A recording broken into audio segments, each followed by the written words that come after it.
coming. This is going to be a short informational opportunity for me. The township, every 10 years approximately, work on a comprehensive plan, how they can sort of plan out the next 10 years and what's going to happen as far as developments, roads, plans, things like this. The township is planning a public open house on Wednesday, June 24th at the high school auditorium, actually the LGA room that's at the high school. This is your chance to see what's being proposed and to offer your comments, okay? The draft of the proposed comprehensive plan is available to be reviewed now on the township's website.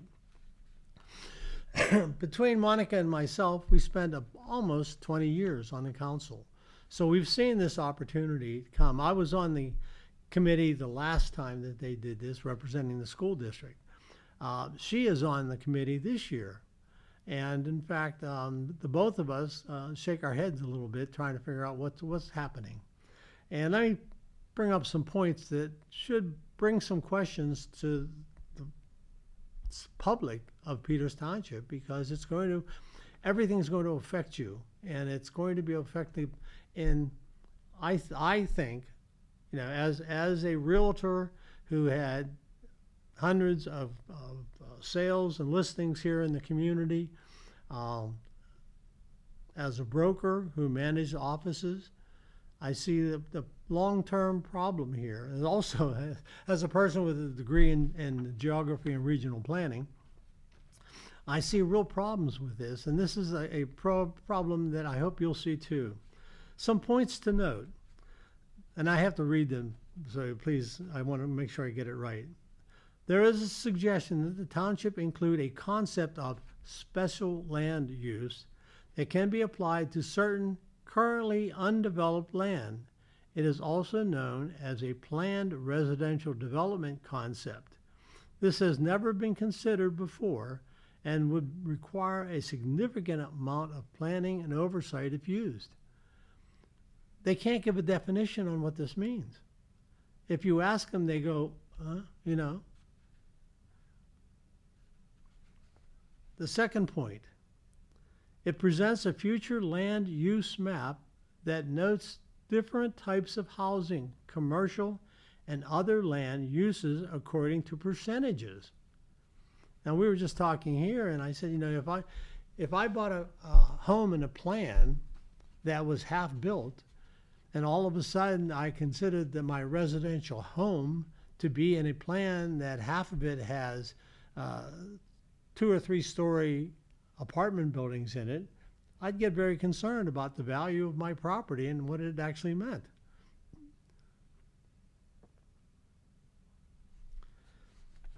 Another point, it continues to suggest that Peters should promote a diversity of housing types, both high density and low density configurations, as well as mixed use formats. I don't know what that means. High density, low density. Low density is a single family home. High density is what, a 10-plex? We used to own one of those down in Virginia. Once again, usually those places are in a location by themselves. It's not in a mixed opportunity. And mixed residential, once again, does that mean just housing? Does that mean housing, or does that mean a gas station next to me, or what?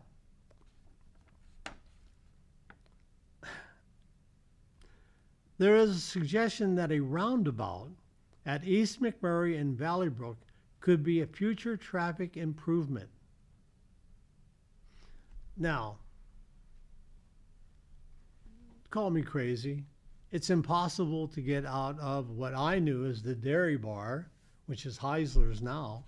It's impossible to get out of them during the hours that people are getting home from work or leaving from work. The VFW doesn't have a chance because people already block their driveway no matter what it is. How long that would take to build that? If they build it as small as the one at Bebout and Valley Brook, it would be impossible to have traffic flowing people don't use their turn signals now, so you wouldn't, everybody would be backed up for miles. It'd be backed up all the way to 19. Like I said, some of these things that really somebody has to be thinking about. There are suggestions that we need to add walkability along Route 19, Washington Road, include sidewalks and pedestrian cross lanes in some areas. Who's going to pay for this? Who's going to pay to do a walkable along how many miles? 4 or 5 miles of Route 19? They were complaining that the new development up there, the townhouses up off of Waterdam Road, instead of planning a light there whenever that was being planned, they didn't. Now they want sidewalks along there, which they didn't plan on. They didn't require. Like I said, the short-sightedness here, they were talking about whenever they were approving the kindergarten at that location to put a light there, but they didn't do it then either. And there was a lot less traffic. Now that facility, and I don't know that anybody really knows how many people are up there now. It doesn't look like there are very many cars, but somebody ought to ask the township, because I'm sure there's a lot of tax dollars not being paid. In the plan, if all land was built out, it states a potential future total population target of 39,000 people in the township. We can't move during a busy day on the roads now. The cow paths that were back in Bebout and everything were the same roads that were there whenever I went to school here in '68. That's before the Earth's crust cooled.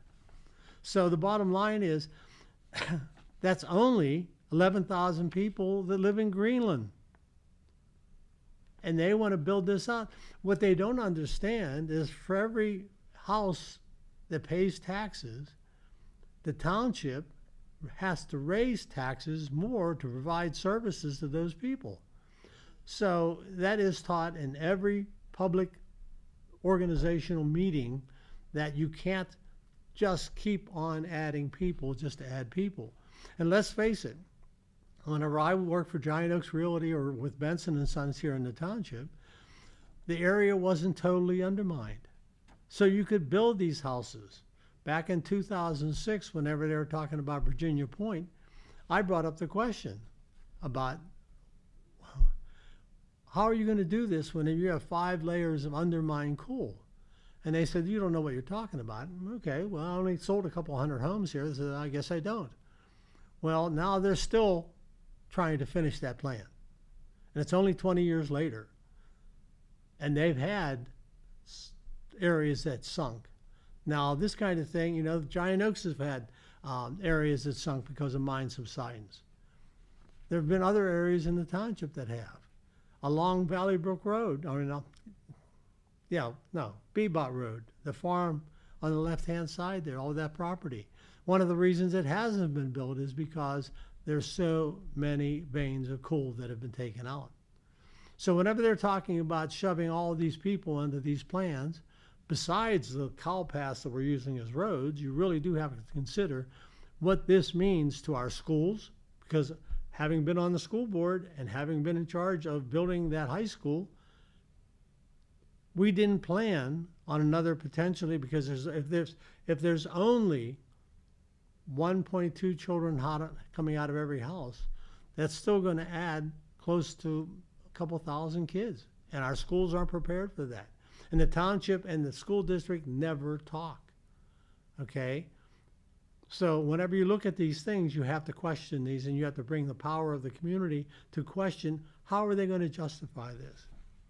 Following the public review and comments, the next steps will be approval by council and then work by the planning department to update our subdivision and land development ordinance to support the plan. In some areas of the community, and I've read the subdevelopment that we now have in place, that we had in place, and if you're in an HOA, that basically they set up the rules there to set where the houses can be placed. If you're out of an HOA, you have to, or you're supposed to, according to the rules, have your setback of your house the average of everybody else on that side of the street. Now, if you go down Valley Brook Road, or not Valley Brook, I'm sorry, Bebout, you'll certainly, when you get down to what I remember near the horse farm down there, on the right-hand side where the lakes are, you'll pass and not one house is sticking up almost onto the road. You know, the township doesn't follow the rules that they're given. The planning department doesn't support the rules that they're given. So, like you said, whenever you come up with these ideas, you have to have concrete foundations. Please take time to review the things on the website. Come to the meeting prepared to ask questions.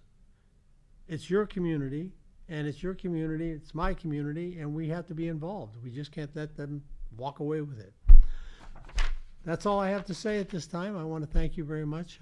Hopefully you'll see it, take it under advisement, and ask the questions to your community leader as well as the council in whole on the 24th of June. Thank you.